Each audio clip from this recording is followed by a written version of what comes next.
How often are you hurt by other people's words? Insults, rudeness, unwarranted criticism. These moments can turn even the calmest day into an ordeal. Every word directed in your direction is like a blow. Why do they do it? Why does it hurt us so much? And how can we make the negativity stop having power over us? We live in a world where other people's opinions surround us everywhere. Social media, casual conversations, coworkers at work. It seems like there's always someone trying to destroy your inner peace. But what if I told you that you could learn to ignore the noise? That insults might no longer hurt you and criticism might lose its power. Stoic philosophy has for centuries given us powerful tools to keep our inner calm. Great Stoics like Marcus Aurelius, Seneca, and Epictetus knew that human strength lies not in avoiding attacks, but in remaining unfazed by them. They taught us the art of ignoring what does not deserve our attention. Imagine never being hurt by a hurtful word again, that you are not bothered by judgment and other people's rudeness passes you by like the wind. This is not a superpower. It's a skill that anyone can master. In this video, I will tell you how to make negativity stop affecting you. You will learn how to manage your emotions, how to keep your inner balance, and how to create such strength within yourself that no insult can shake it. Have you ever wondered why some people's words hurt us deeply and others' words we just ignore? It's not about them, it's about us. And that's the good news. Because what's inside of us we can change. This video is not about avoiding difficulties or pretending that nothing is happening. It's about gaining the kind of fortitude that no adversity can destroy your inner harmony. Stay with us until the end, and you will learn how to become stronger and calmer. How to learn to accept only what really matters and let go of everything that no longer serves you. Are you ready for this journey? Then let's get started.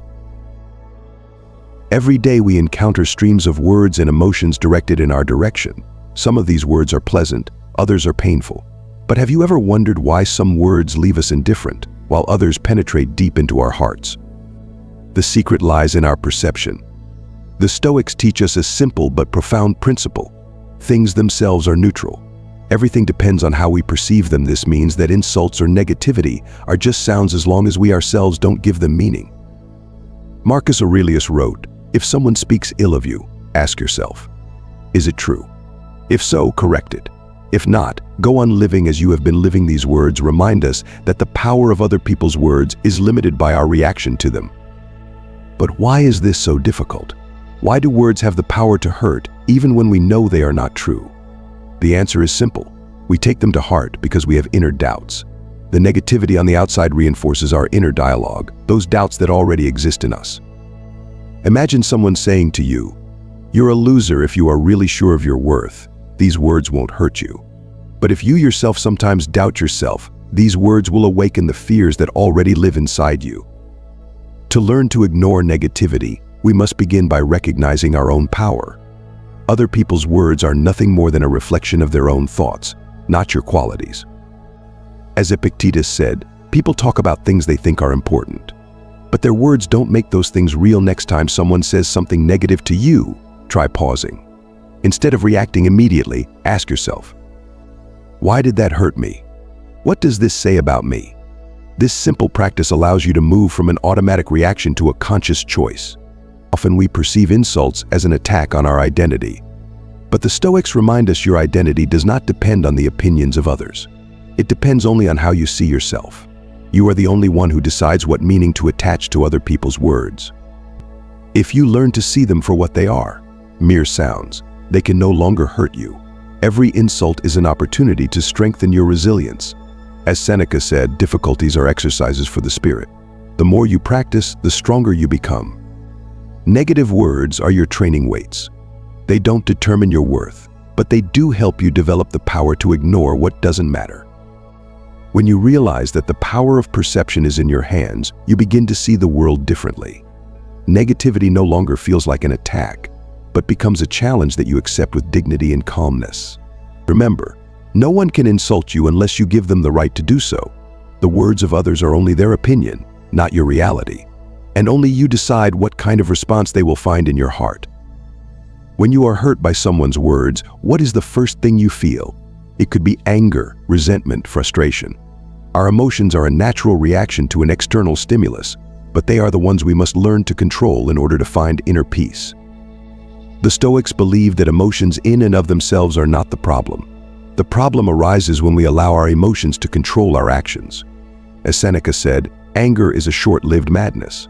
He who gives in to it loses control of himself. When someone hurls an insult at you, your mind can instantly erupt in anger. But it's important to understand anger is not a reaction to the insult itself. It arises because of how you interpret it. For example, imagine you've been called stupid. At that moment, a whole chain of thoughts may arise in your head. Why did he say that? Am I really stupid? How dare he say that? These thoughts generate anger, not the word itself. Marcus Aurelius advised, don't give in to a first impression. Stop and think if it really matters. This is the key to managing emotions. Pause. When you pause, you take control of the situation. Try the next time someone says something unpleasant to you. Don't respond immediately. Close your eyes, take a deep breath in and out. Remind yourself these words don't define me. They can't hurt me unless I let them. It's not always easy. Emotions can be strong, especially when you are faced with rudeness or injustice. But as Epictetus said, he who is able to control his reactions gains freedom. Practicing emotion management is not about suppressing your feelings. It's about accepting them but not letting them control you. Imagine that your emotions are the ocean. The waves can be strong, but if you stay in the depths where the water is calm, they can't overwhelm you. Another powerful way to manage emotions is to understand the other person's motivation. Why did he say that? What's behind his words? Often people who offend others are themselves in inner pain. Their insults are a reflection of their own suffering. When you begin to see someone else's words through this prism, they lose their power. Instead of anger, you may feel empathy. Instead of reacting, you may simply observe. Seneca said, "No man does evil of his own free will. Those who offend others are themselves entangled in their own delusions. If you realize this, you stop taking their words personally." In managing emotions takes practice. It's like exercising your muscles. The more you exercise, the easier it becomes to stay calm. Gradually, you will find that you no longer react to rudeness and insults the way you used to. Every time you keep your composure, you become stronger. You prove to yourself that emotions cannot control you if you don't give them that power. Remember, your emotions are your energy. The choice of where to direct that energy is yours alone. If you direct it to anger or resentment, you will waste it. But if you direct it to awareness and calmness, you will be truly free. When faced with negativity, your mind becomes your main weapon. Other people's words may be sharp, but they have no real power if you understand their nature. The Stoics taught us to use the power of the mind to dispel negativity like sunlight dispels fog. The first thing to realize is that negativity is a reflection of the other person, not you. People often project their fears, insecurities, and pain onto those around them. For example, if someone says you'll never amount to anything, it may say more about their own fears of failure than it does about your destiny. As Marcus Aurelius said, you should not be anxious about other people's actions. It is important for you to remember your own. This means that other people's words are their responsibility. Your job is to keep your composure and not let their words control your actions. A conscious approach begins with analysis. When you hear an insult, instead of reacting immediately, ask yourself, is it true? How important is it? Why did the person say that? This internal dialogue allows you to distance yourself from your emotions and respond intelligently. Many people make one mistake. They take words too seriously. Stoics remind us that words are just sounds and their meaning exists only in our minds. If you don't give them meaning, they lose their power. Imagine you are walking down the street and a dog is barking nearby. You wouldn't be offended by it, would you? You realize that its barking is just a natural reaction. It's the same with people. Their words are just an expression of their inner state, not a reflection of your value. Another powerful tool of the mind is reformulation. If someone says to you, "You're worthless," you can mentally respond, "That person probably feels worthless and is trying to transfer that feeling to me." This rephrasing helps you not to take the words personally. Marcus Aurelius advised, imagine you are observing yourself from the outside. How do you look? How do you look? How do you react? Is it worthy of you? This advice helps you stay on top of things, even when provoked. The Stoics also used visualization to cope with difficulties. Imagine that negative words are arrows that fly past you without touching you. They fall to the ground because you don't let them penetrate. Another practice is to strengthen your inner dialogue. Each day remind yourself, my value does not depend on other people's words. I know who I am, and I choose how to respond. This inner voice will become your defense against any external negativity. But the power of the mind is not only a defense, it's also an opportunity to transform negativity into a lesson. If someone criticizes you, ask yourself, can I learn from this? Is there truth in those words that will help me become a better person? If yes, accept it with gratitude. If no, let it go without regrets. The Stoics taught us that our mind is a fortress that no one can destroy. As Epictetus said, no one can harm you unless you yourself allow it. These words are a reminder that the power is always in your hands. By using the power of your mind, you become independent of other people's words. You learn to see things as they are, not as others want you to see them. You choose freedom over reaction, awareness over anger. Remember, your mind is your fortress. Other people's words may knock at its gates, but only you decide whether or not to let them in. When life challenges you and the words of others hurt you, inner silence becomes your saving harbor. It is that place where no one and nothing can harm you. Inner peace is not just a state of mind, it is your superpower. As Marcus Aurelius said, man can always find refuge within himself. That refuge is available to each of us, if we learn to find it. Inner peace begins with understanding a simple but profound principle. The outside world cannot control your inner reactions. Only you decide how to respond to insults, criticism, or injustice. When someone says something rude, you may feel a storm of emotions rising inside. Anger, resentment, a desire to respond in kind. But here's the important thing: this storm is not from the outside world. It is created in your own mind. At times like this, imagine yourself as a rock in the ocean. The waves are raging around you, but you are standing firm. The water may splash against your edges, but it will never penetrate inside. To find this inner peace, you must learn to observe your thoughts. Don't fight them, don't suppress them, just observe. When you are insulted, try saying to yourself mentally, I hear these words, but they have no power over me. The practice of meditation can be your ally in this. Find a few minutes each day to close your eyes, focus on your breathing, and let go of whatever is bothering you. This simple exercise helps you strengthen your connection to your inner world. As Seneca said, nothing external can give you peace. Peace must be found within you. When you realize this, other people's words cease to be a threat. Another important practice is gratitude. When you are facing difficulties, instead of dwelling on the negative, think about the things you are grateful for. It can be something small: a warm, sunny day, a cup of coffee, a friend's smile. Gratitude helps you shift your focus from the negative to the positive.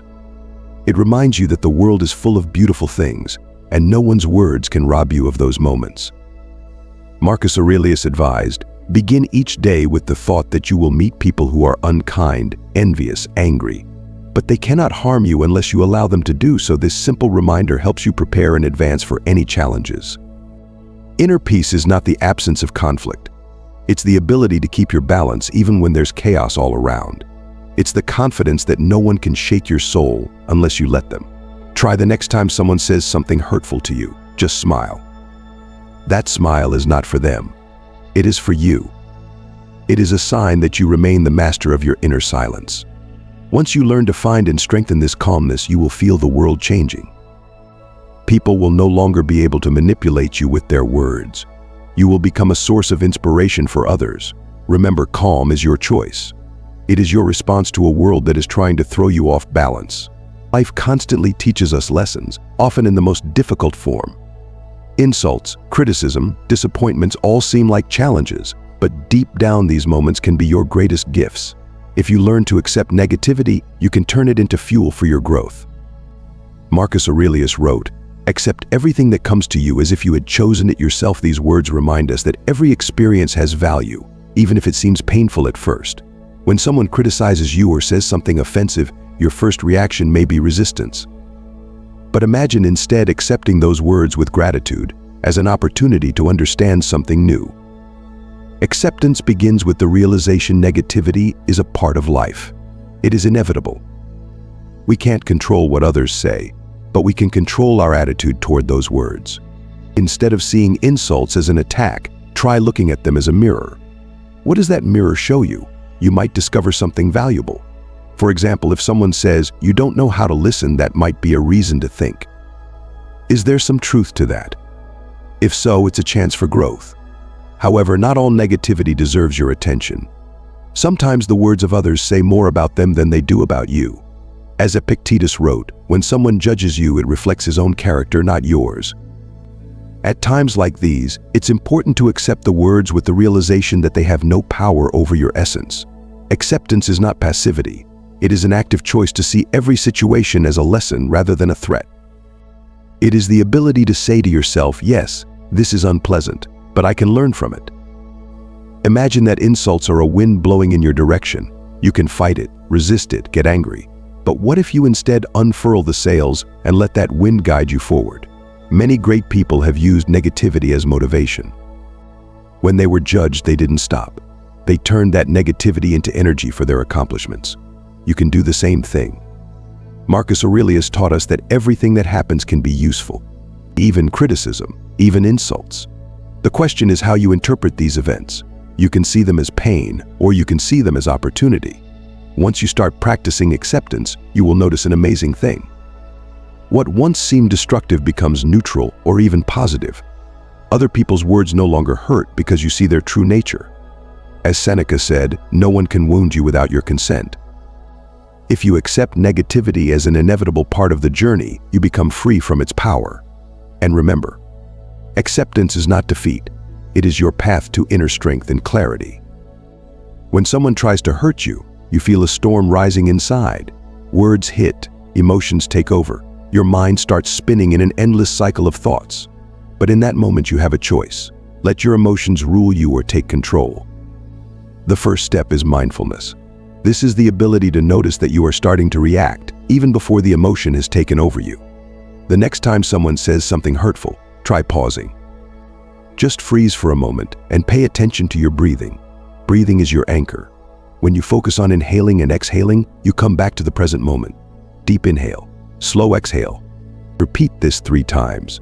You'll be surprised how quickly it calms your mind. As Epictetus said, it is not what happens to you that troubles you, but your thoughts about it. Your breathing helps break the connection between the event and your reaction. The second step is to analyze. Ask yourself, why did these words hurt me? Are they true? Or have I simply allowed someone else's opinion to disturb my peace? Often we find that resentment arises from our own fears or insecurities.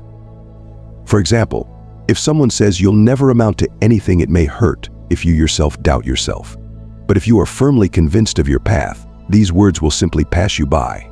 Remember, words only have power when you believe in them. You can always choose what you believe in. The third step is to shift your focus. Instead of dwelling on the negative, direct your energy to something positive. For example, thank yourself for staying calm in a difficult situation. Or remember your accomplishments that prove that other people's words don't determine your worth. Practicing gratitude can be helpful here too. Keep a journal where you write down 3 things you are grateful for each day. This will help you focus on the good things instead of the bad. The fourth step is visualization.